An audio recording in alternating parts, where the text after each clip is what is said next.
Hello, everybody. There's a few names I'm recognising on the list of attendees here.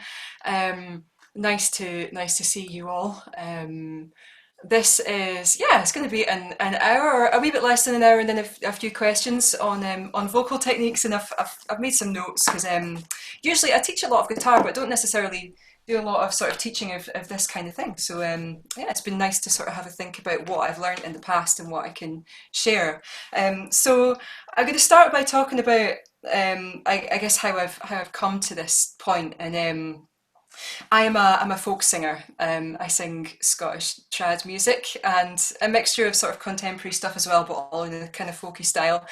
And I'm quite self-taught. I taught myself the guitar and I taught myself singing. I used to sing a lot when I was at home when I was growing up, and I was lucky to have some singing lessons through university when I was studying, maybe quite a few years ago now, sort of early 2000s. I was studying at uni. And since then, I sort of didn't worry about learning anything more about singing. I just used to get on with it. But I discovered more recently, over the last few years, that I was feeling a little bit, my voice was feeling a bit more cloudy, or a bit more, not necessarily hoarse, but just not, not necessarily working as well as I wanted it to. And I felt like I was in danger of losing my voice at certain points. And I thought, maybe I should go back and learn a little bit more about vocal technique. And through people that I've worked with at various workshops, and through asking a few people for lessons, I've managed to sort of gather enough stuff to try and inform myself a bit better about what I do with my voice. So what I was discovering, was this feeling of hoarseness and a feeling of tension and a dryness. So I would wake up in the middle of the night and I would feel like not that I was thirsty, but that I was dry in here, and that I had to swallow in order to lubricate my larynx. And I believe that when you drink water, that doesn't necessarily lubricate. It's the swallowing mechanism that actually lubricates your vocal cords, as opposed to the water actually passing over. So I have had help over the recent years, from a few really, really great people that I'd just like to mention. One in particular is a woman called Gillian McLaren Scott, who is a vocal tutor in Glasgow, who helped me a huge amount, and has given me a lot of stuff to work on that is still a massive work in progress for me.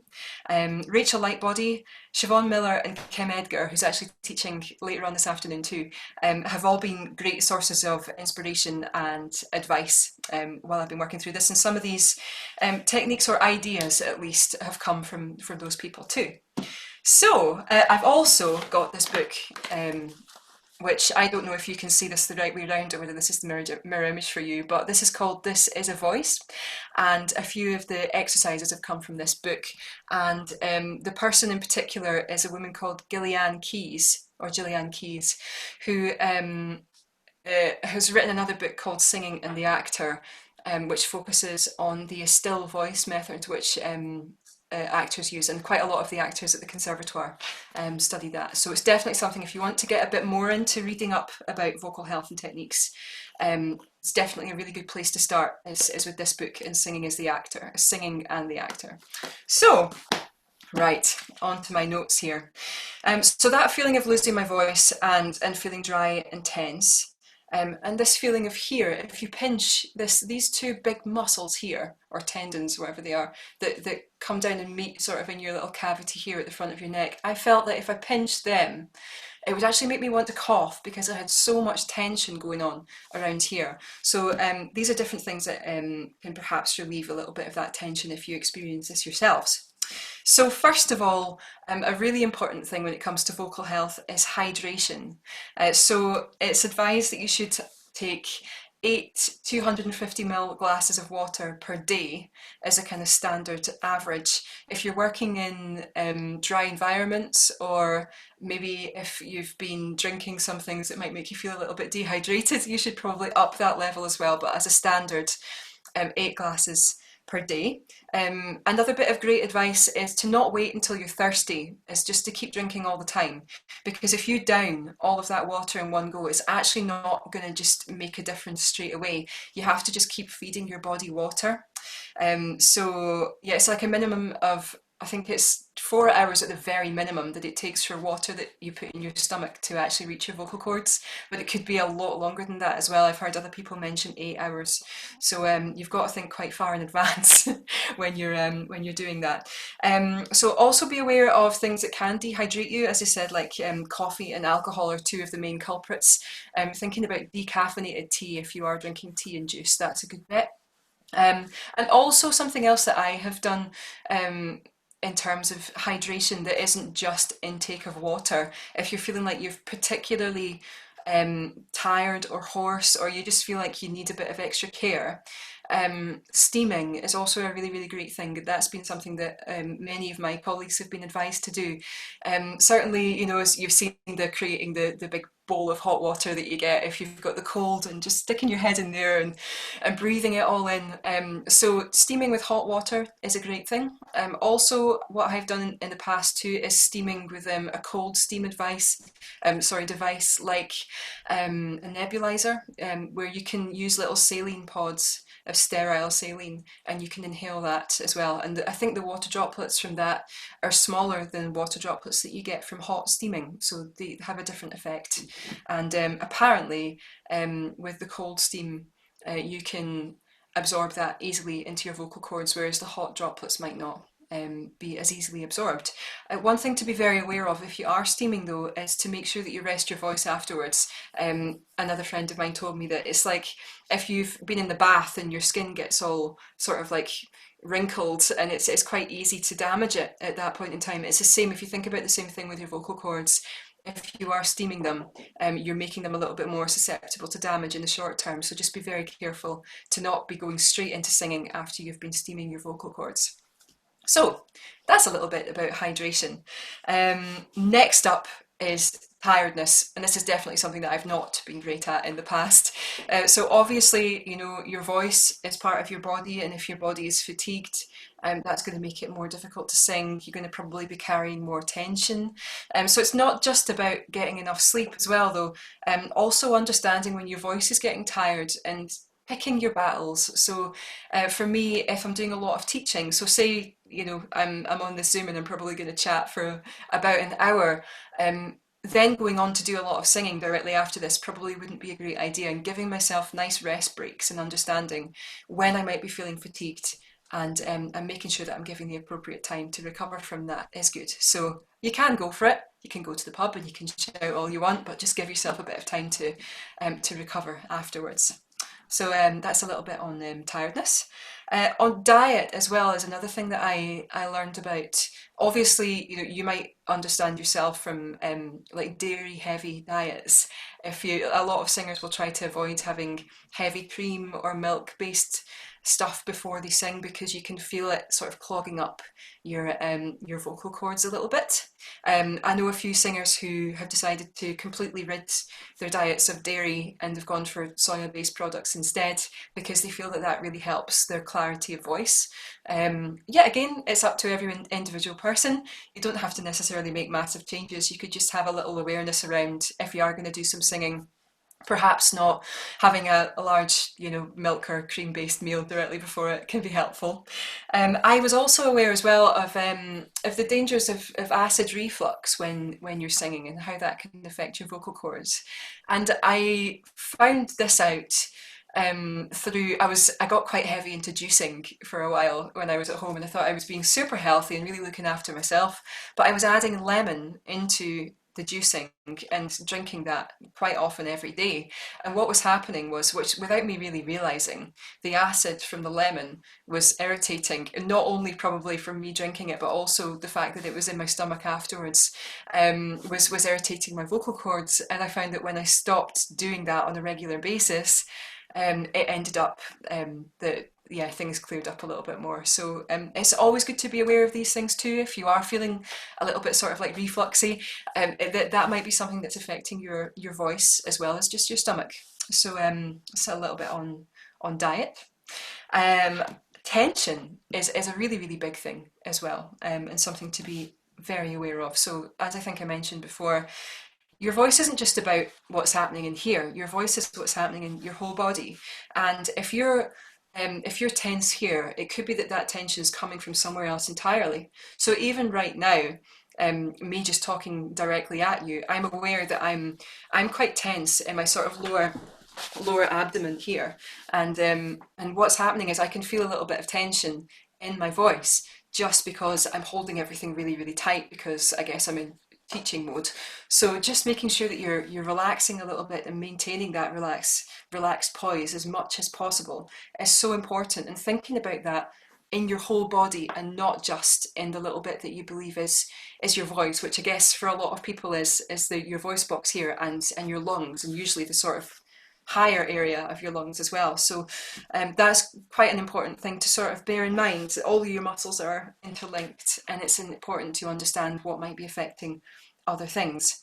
So I don't know if you guys are able to have a go at some of these things at home, but I'm going to be doing some little bits of exercises and tasks. So even right now, if you can just give yourself a good shake and just try and sit as relaxed as possible. You don't need to be slouching or anything like that. You need to just be sitting, your bum bones, if you could have them sort of making contact with your chair, and just sitting up sort of nice and straight, but as relaxed and open as possible. That's a really, really great bit.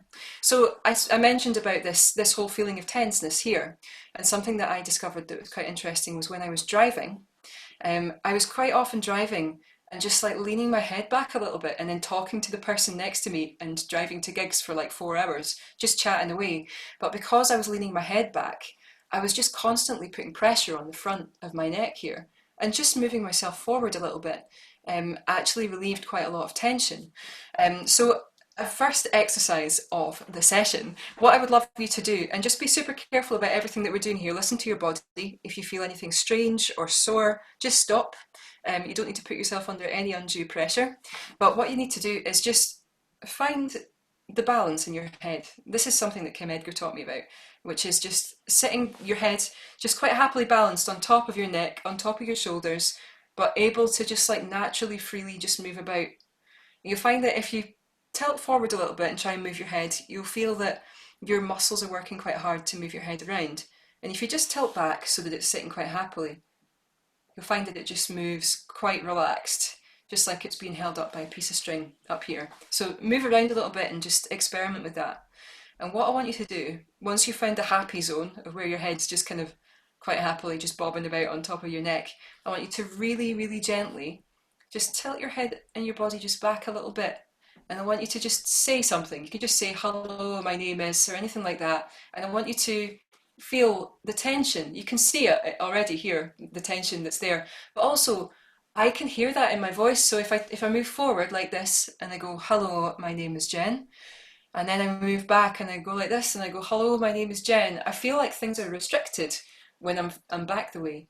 And when I'm sitting with my head quite happily bobbing about on the top of my neck, things feel an awful lot more open. And it's a really, really subtle difference, but it does make quite a difference. So that's something to experiment with. Just take a wee second there and just have a little go yourselves. I'll just do it with you too. So you're going to knit back the way and go, hello, my name is Jen, and you feel everything just constrict a bit. And then just move yourself back into position, nice and loose. Hello, my name is Jen. And it just feels just that little bit more open. So that's just a little bit on tension. There's so much more on that, but that's a really, really key area that certainly helped me in thinking about my own vocal tone and vocal care. Another thing on my sort of page of thought on vocal health is the assumption that your voice is just always your voice. Your voice needs stamina, and you need to practice.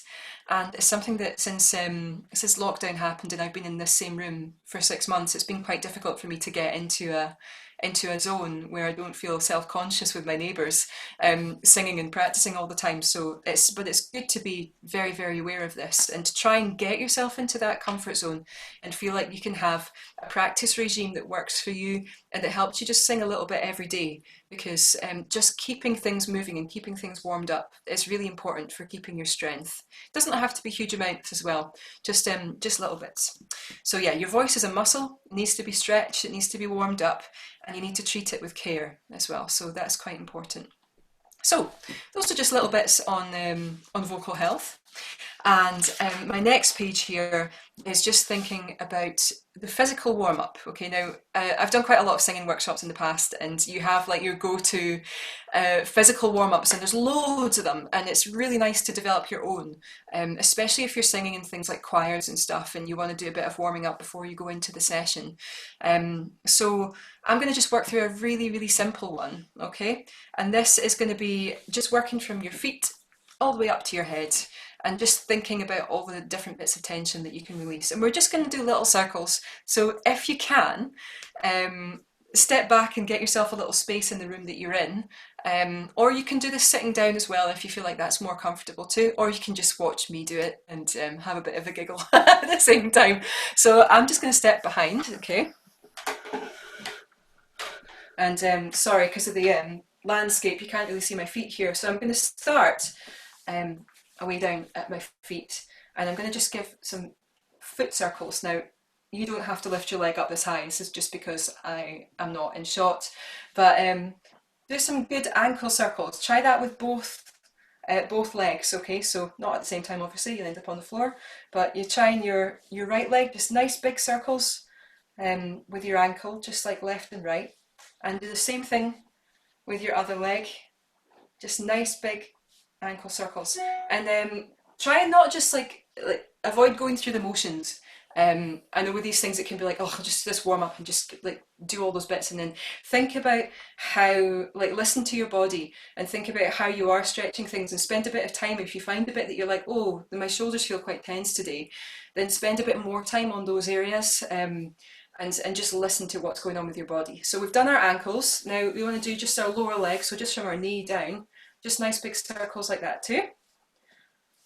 I'm kind of racing through this. When you're doing this on your own, you can spend a bit more time. It's just to give you an idea of what to do. So just work your way systematically up your body, okay? So you can do circles with your legs, if this is something that you can do, and with your other leg as well. The same, just see what works for you.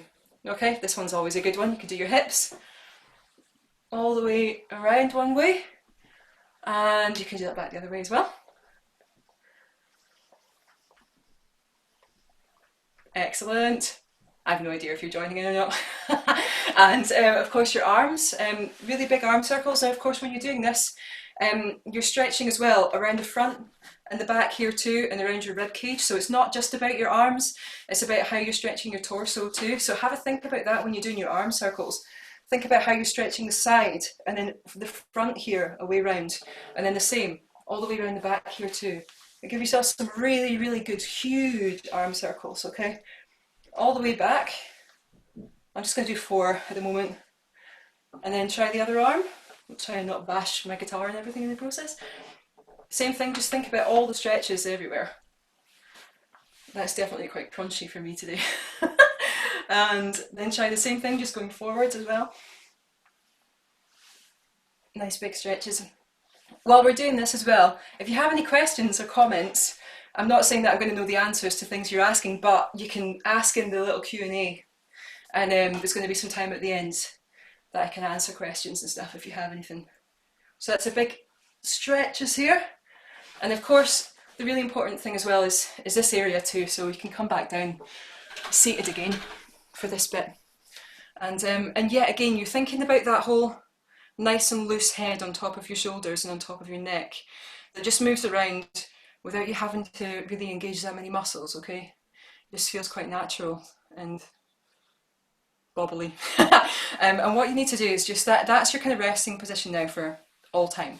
Okay, just nice and relaxed. And what I want you to do is look round one way, doesn't matter which way, nice and gently, and you're going to look, curl all the way down to your chest, and you're going to curl all the way back up to the other side, and then you're going to look forward. Okay, and then you're going to do that a few times either side. And when you're doing it, I want you to try and take nice deep breaths in, so it's not like I want you to channel your inner zen.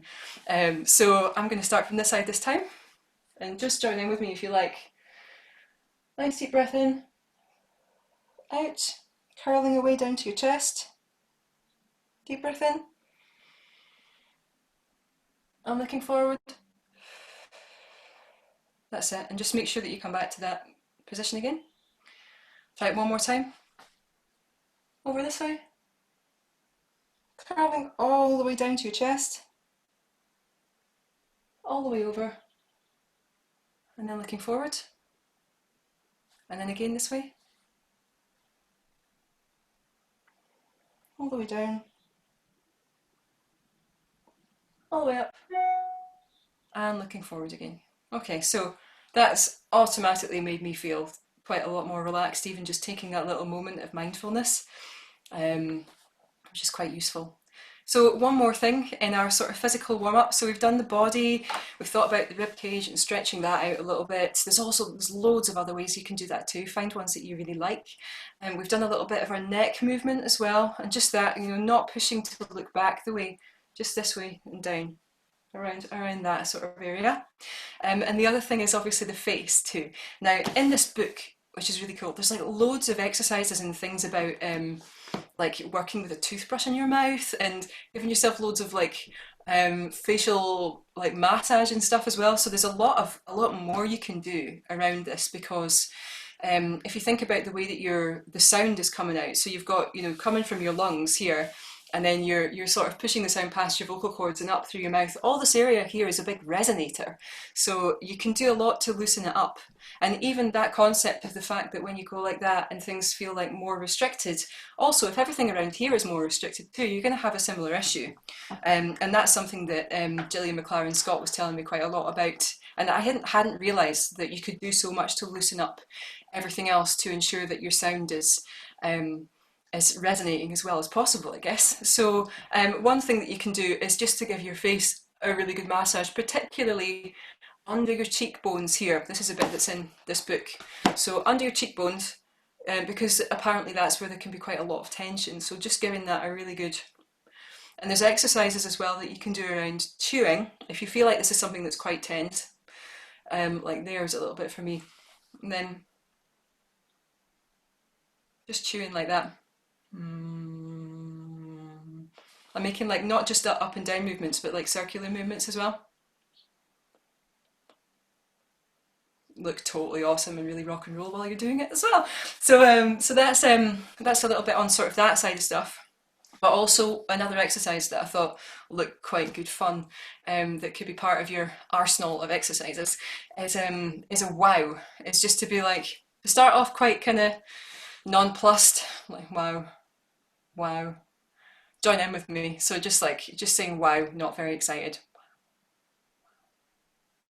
But then getting more and more excited. Wow. And what you're doing is you're going from a really, really small, like that, to, and you're just opening up all of your muscles and giving yourself a good stretch. So so the wow exercise, that's quite useful as well. And that's what I would constitute as a physical warm-up. As I say, many more you can do, but they're all quite useful. Now we need to move on to breathing, okay, before we start actually singing. So we need to think about where the air comes from and how you control it. And this is still very much something that I am learning and getting to know as I sing a little bit more, and coming back to these techniques to try and tell you about it has been quite interesting for me to really think about how I'm breathing, and maybe the sort of bad habits that I'm in as well that I need to try and think about to keep improving. And again, it's a lot for me about releasing tension and having more control over certain areas of my body while I'm breathing. So the biggest thing that I learned, which has come from the Still method from Gillian McLaren Scott, was and it was a total revelation for me, was that your inward breath is not, you don't have to suck air in for your inward breath. Your inward breath is just relaxing. So what you do is you push all the air out, and to breathe in, you just relax.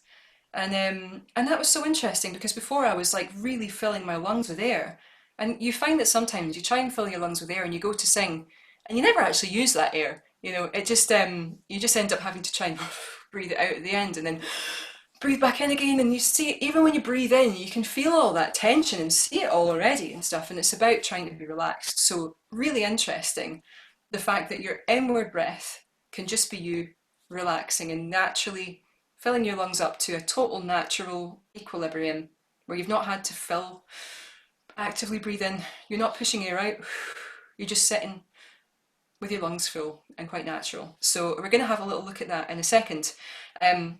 But this whole concept of being relaxed, especially around this area here. Okay, so here's my hips, and here's my belly button here. All right, so this area here, so just where you're just below your belly button.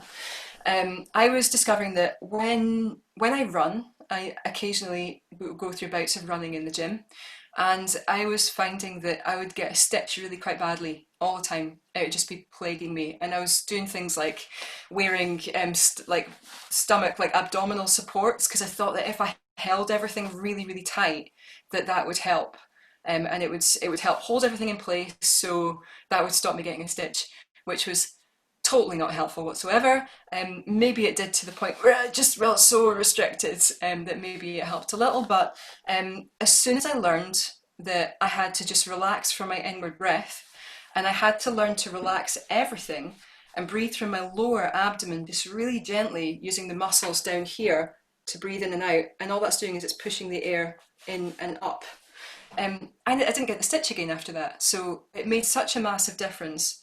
And I have to really channel it when I'm running now. If I feel like I'm starting to get a stitch, I have to think, relax, and I have to try and focus on the areas of muscles. And I guess at some point you could get to the point where those areas of muscles are just intuitively moving, and you don't have to think about it.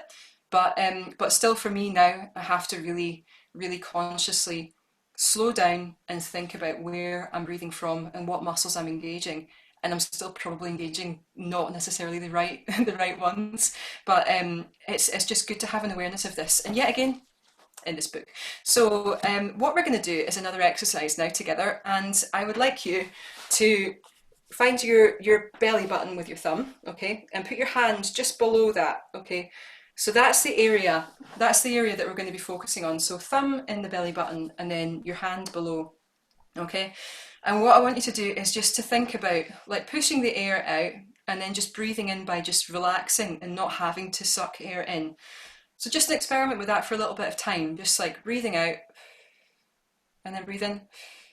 And what I want you to try and do is push the air out of your lungs, trying to only use the muscles where your hand is, which can actually feel quite weird.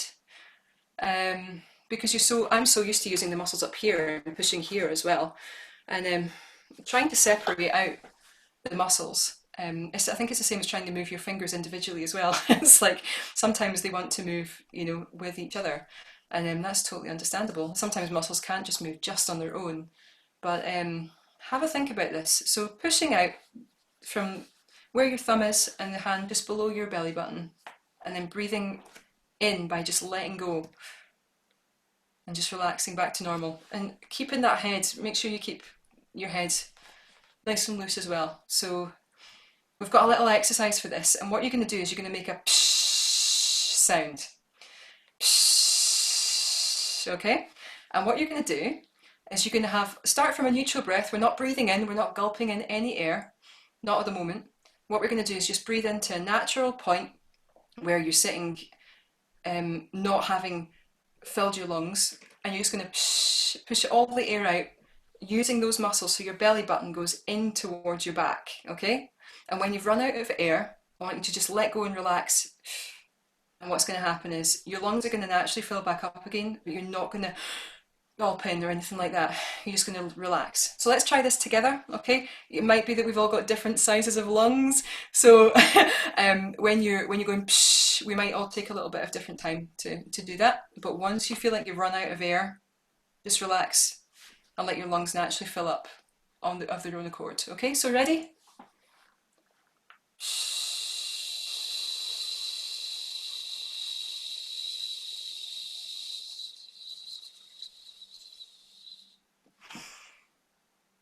Okay, that's what we're aiming for. Let's just do it a few times. Just do it at your own time. Don't worry about doing it at the same time as me. I'm just going to do it a few times. So you're just keeping really, really natural. You're not intaking loads of air. You just start from a natural, neutral lung capacity of just being relaxed. Push the air out from your belly button, and then you're going to just relax as soon as you run out of air. So have a go whenever you're ready.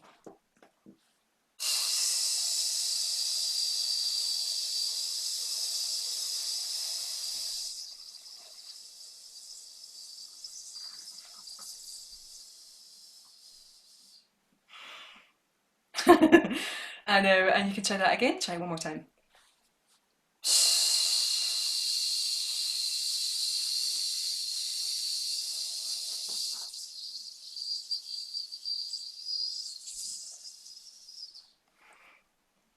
And it's that concept of pushing the air in and then relaxing and letting your lungs fill up naturally themselves, which has been one of the biggest learning curves for me in terms of singing. But also, there's something that feels quite satisfying about breathing in and really filling your lungs as well. So we're going to just do a tiny little bit of that too, and then we're going to come back to this feeling of just the natural lung capacity again. So just another quick exercise that's quite useful is to breathe in really, really as much as you can, but rather than breathing in and lifting your shoulders up, try and breathe in without doing that. Try and maintain your relaxed poise as much as possible, okay? So breathing all the way in, and then you're going to take a gulp as soon as you've got to as much lung capacity as I think you can get. Add a little bit more in, and then breathe out by going sss, okay? So breathe in, huge big breath.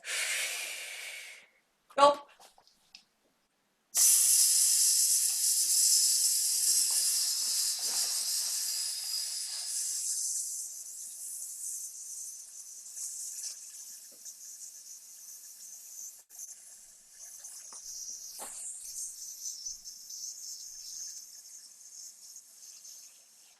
And when you get to the bottom, pushing in that lower abdomen to breathe all the air out, and then relax back into your, again. Try that one more time.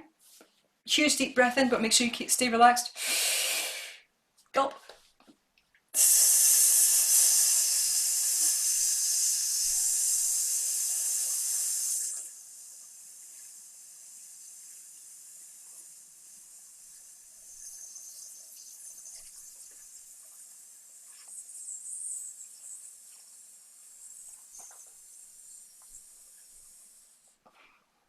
And relaxing back to normal again. Okay, cool. So back to the exercise where we're just returning to our kind of natural lung capacity. So pushing in from here, and then relaxing as your inward breath, okay? What you can do is another exercise which sort of starts introducing your voice at the same time. So on a V sound, like that, what you want to do is just do the same thing. So you want to push out all the air from your natural lung capacity all the way out, and then just relax to breathe in again, like this. And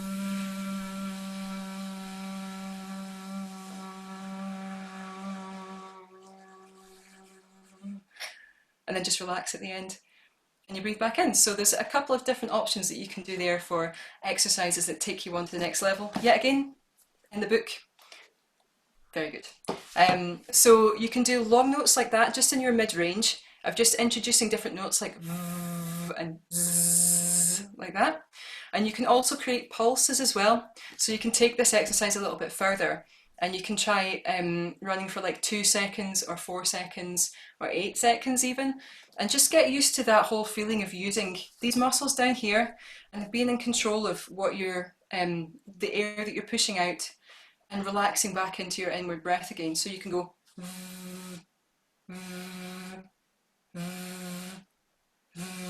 sound like someone's phone going off. And then you can do like 4 beats.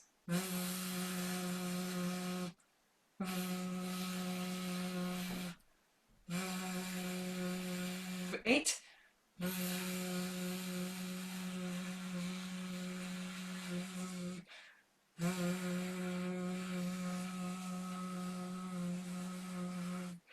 Yeah, and always coming back to that nice relaxed position. So you can create your own exercises by making like 2 beats, then 2 beats, then 4 beats, then 8 beats, and practice it up so that you're having to experiment and control your breath for different lengths of time. So that's about breathing. Vocal anatomy now. So I'm going to just talk a little bit about this. There's so much you can learn about it, and there's so much that I don't know about it as well, that I'm still learning about too. But important things to understand is that your vocal cords inside your larynx here, you have your true vocal cords that meet together, and when they meet together and resonate off each other, they make a sound. You also have false vocal folds that go over the top as well. And the sound that you get when you're scared or when you're upset, the kind of fight or flight idea as well, it's yet again in this book, but that feeling, that's when your false folds will come over, and there's the kind of element of protection, okay? So that what you can feel them change, and you can manipulate them to create different sounds. So whether it's a breathy sound, with your false folds over the top, or whether it's quite a direct sound, you can get very different vocal tones depending on how you use your vocal cords, and it's definitely worth doing a bit of research into that. But what I find is, if my false folds over the top, if I'm a bit tired or a bit irritated, those folds don't necessarily retract back the way as well as they could, which is why I think you can get sort of like voice loss and hoarseness. But what you can do is you can practice trying to like learn and feel where your vocal folds are and what they do. So just a little touching on this, something that you can do is just learn about how it feels to just make a sound, and try and like visualize making contact with your vocal cords. So you can just go like a really, really, really quiet noise, like an outward breath, like really, really gentle, and then very slowly just engage your vocal cords in an really, really quietly. So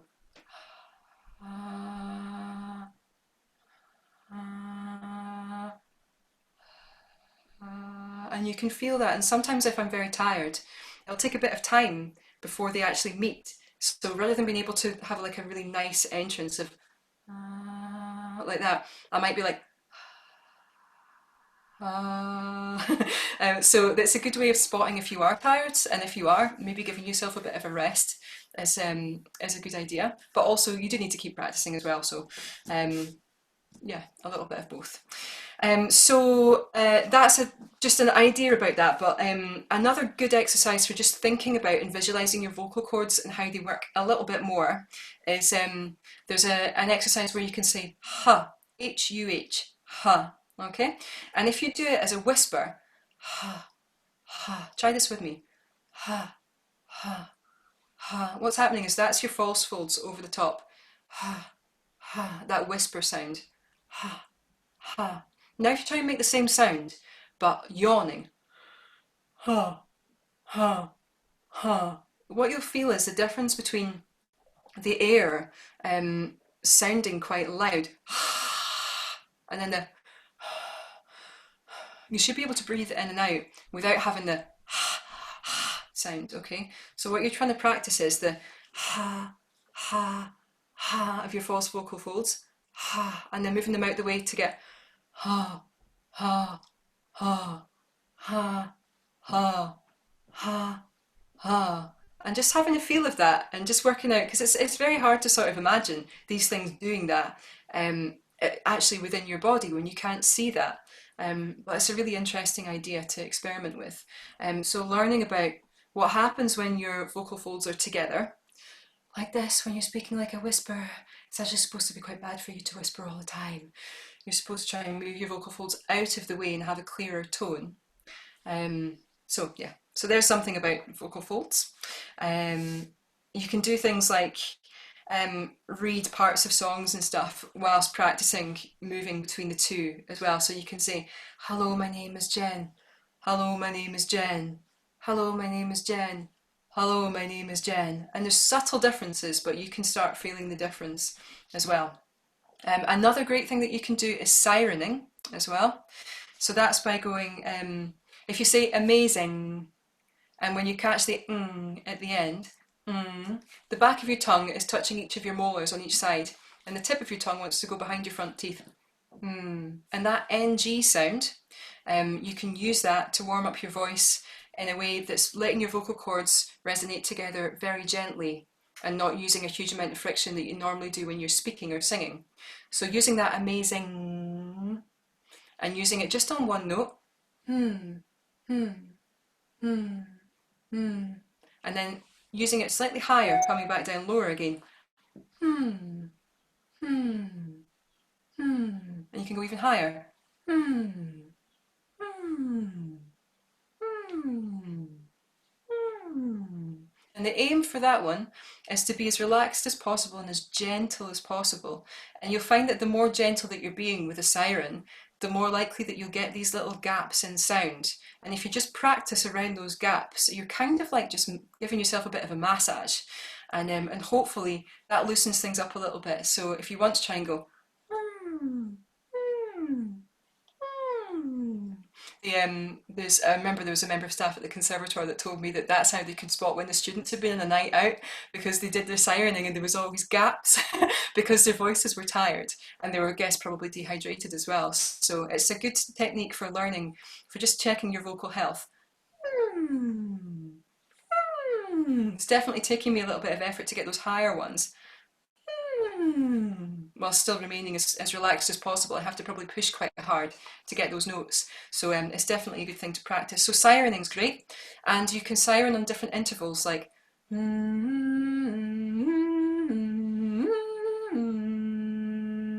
try that with me.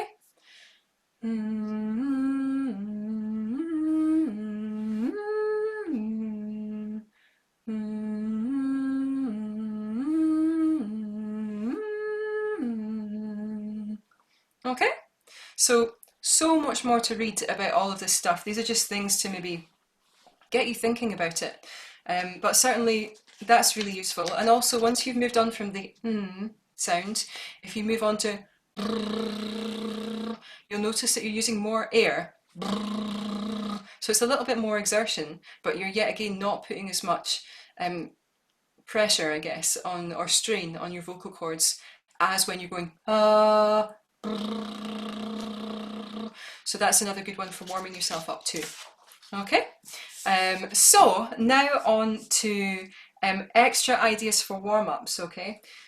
So you've got little songs that you can practice, so try and find songs that involve, like long notes are quite handy, and things that involve using lots of consonants as well. So great things that I've done before with my students has been like singing a scale, but using like pitter patter. Pitter patter, pitter patter, pitter patter, pitter patter, pitter patter, pitter patter, pitter patter, pitter patter, and then you're warming up everything else at the same time.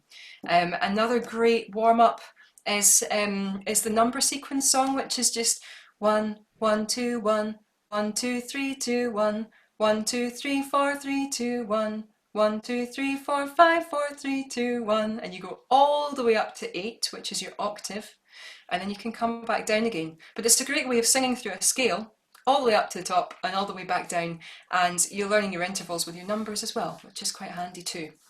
So two other great ideas for vocal warm-up songs as well. And what's also really handy to have is a couple of just really, really short songs. So one that's really popular that I think people sing quite a lot is Wade in the Water.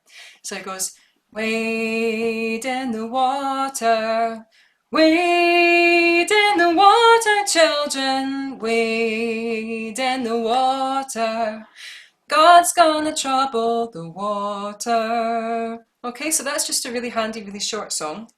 And before I finish up, because I've got like 3 minutes left, I'm going to talk very, very quickly about the cool down process.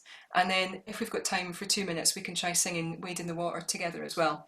So after you've done your vocal warm-up and you've done your singing, it's really important to cool down. It's also really important to cool down if you're teaching or if you're doing any kind of work that's using your voice quite a lot. It's important to try and cool down afterwards and not just stop and leave everything tense and poised and ready to be making noise. So what's really great to do, there's two options. You can relax by just taking a huge sigh and just completely relaxing, and everything drops. Just really relax. So just practice being where you are, and then a big like that. And try it again one more time. Just flopping back, really relaxed. and just dropping everything here as well and relaxing everything here too. So that's really useful. And also one other exercise is to go sss, but to do it with everything relaxed as much as possible as well. So it's around that whole idea of flopping down, but making a noise too.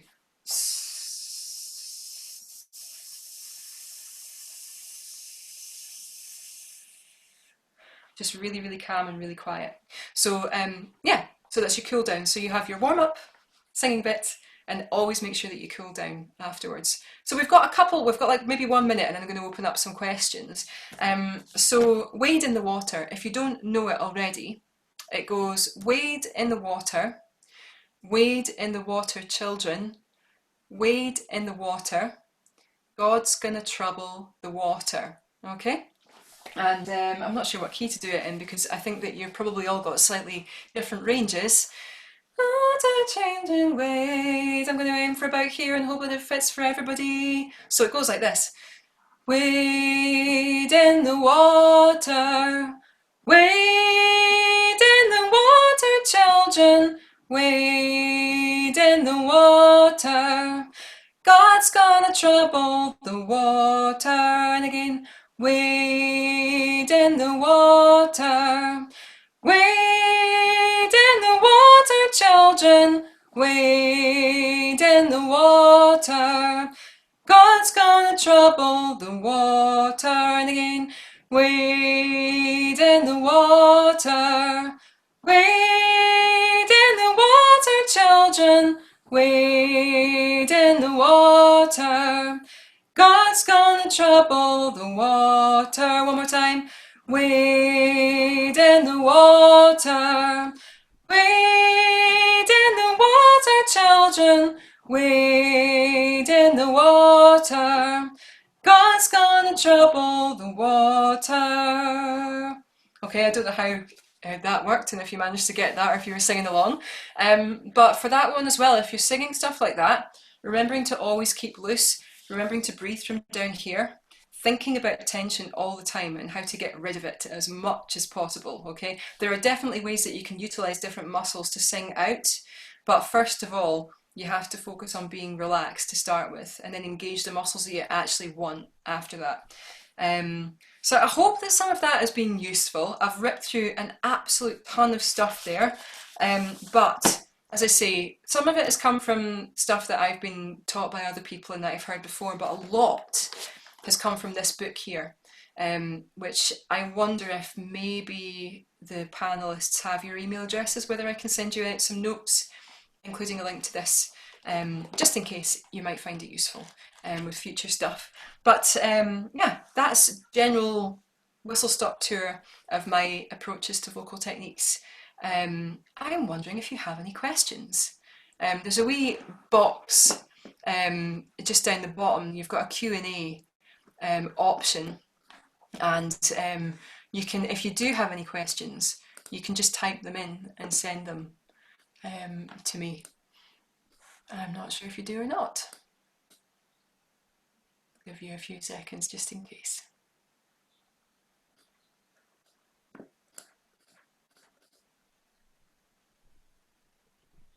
Oh, here we are. What are exercises to reach mixed voice? What do you mean by mixed voice? Sorry. No questions, Shirley, no worries. How different are vocal preparation and brass playing? I guess you probably use quite similar muscles actually for both. I guess the thing that you have to be aware of with vocal preparation in comparison to brass playing is the fact that you're, you know, obviously the sound that you create when you're using a brass instrument, you're not using your vocal cords for that, so it's just treating that with a care, I guess. But a lot of what you're using probably with your muscles down here is quite related to brass playing. How do you breathe in for so long when you are singing? Oh, hello, Zara. You just practice. And actually, I find that I get a little bit better the more that I do. And if I've not done it for a while, it ends up, I do get quite tired. So yeah, just practice. And sometimes I find swimming actually helps for your lung capacity and stuff like that too. But just do little increments at a time and just build yourself up slowly. So don't just jump straight in and expect to have like loads of lung capacity. Um, um, Strong in your chest and head, but can't use the mix. Oh, right. So that's a very good question about. So strong in your chest, but and in your head, but the mix bit in the middle, the sort of the flip over point between your chest voice and your head voice, is something that I did a lot of work on with Gillian, and there is a way that you can sort of stretch your vocal cords so that you can cover that area a little bit more. So you can extend the way that you can push your chest voice up a little bit more. I don't know how much sense that's making, but the thing that you can do for it, which I found quite interesting, is to think about looking over a cliff. So you've got your chest voice, and if you look over a cliff and try and stretch your vocal cords up higher than you would normally use them, you find that you can actually push them quite far. So it's do a bit of reading into how you can manipulate your vocal cords and use them to create those sounds around that tipping point. And look into the still voice method. It's not something I'm an expert in the slightest, but there are some people in Glasgow who are experts in it, and they're wonderful. And this book is based on that as well. And there's definitely ways and great sort of practice methods that you can do around that. But as you say, I've been learning about it from the perspective of being a student. So have a look into it and see if that answers some of your questions. But there's definitely some great work you can do around that area. Separate preparations for singing falsetto. Certainly, yeah, the difference between your sort of chest voice and your head voice. Yeah, again, thinking about what your vocal cords are doing at those points and making sure that you're making an active decision about that noise and that technique that you're using, and understanding that you're when you're putting your vocal cords together for chest voice, your vocal cords move in a different way to get your head voice. They let more air in. So there's definitely work that you can do around that, but I am not an expert in that. But yet again, as I say, the still voice method is really useful for that, and I'm sure that they'll be doing some online classes as well. Exercises for singing while playing the guitar is quite interesting because you're not using you can't use the same muscles in freedom because you're having to engage different muscles to play as well, which is quite tricky. So singing while playing the guitar is trying to focus on the movement and the muscles that you're engaging for singing, and sort of separate them a little bit from the muscles you're using to play the guitar, which is quite tricky, but it's just to be aware. So practicing a little bit without playing is quite good, and understanding how that feels in your body and what sound you make, and then practicing with the guitar too. Singing and playing the guitar is in multitasking, trying to play chords and stuff and sing at the same time can be really, really tricky. And the only thing you can do for that is practice and find simple things that are easy to practice that maybe don't require a lot of movement, so that you can get used to multitasking. And the more that you do that, the more intuitive it feels as well. So hopefully that some of that's answered your question. How long should I warm up? How long should a warm up be if you're singing for an hour? To be honest, it's hard to tell. I think that it's more however long you're singing for. You probably have to be careful about how long you're singing for and respond to your voice and the way that it feels, so that if you're singing for an hour, maybe it's more about doing a series of warm-ups for like days or weeks, or getting into a regular pattern of warm-ups beforehand so that you can sing and not feel fatigued. So it's not necessarily that if you sing for an hour you need to do an extra long warm-up to get to that point. It's more targeting and seeing what it's going to feel like it's going to prepare you for that length of singing. So building up your whole general vocal stamina over a long period of time is going to help you get to the point where you can sing for long periods without feeling like you're fatigued. So that's just my opinion though as well. There's probably other people that would have maybe formulas for how long you would do it for. There's an iPhone app called Warm Me Up, which is quite handy. You can set it for certain time periods, and you can set the voice range that you use as well. And you could, so I can, if I'm driving to a gig, I can set the vocal warm up for 10 minutes and have it play through my car speakers, and I can just sing along, and it'll just have like a wee piano accompaniment and help me sing. So there's probably other options like that too. I had a look online actually before today's workshop, and if you just look up vocal warm ups, there's probably tons of stuff on YouTube that's like karaoke vocal warm ups too, which mean you can just play something and just jump in and sing along.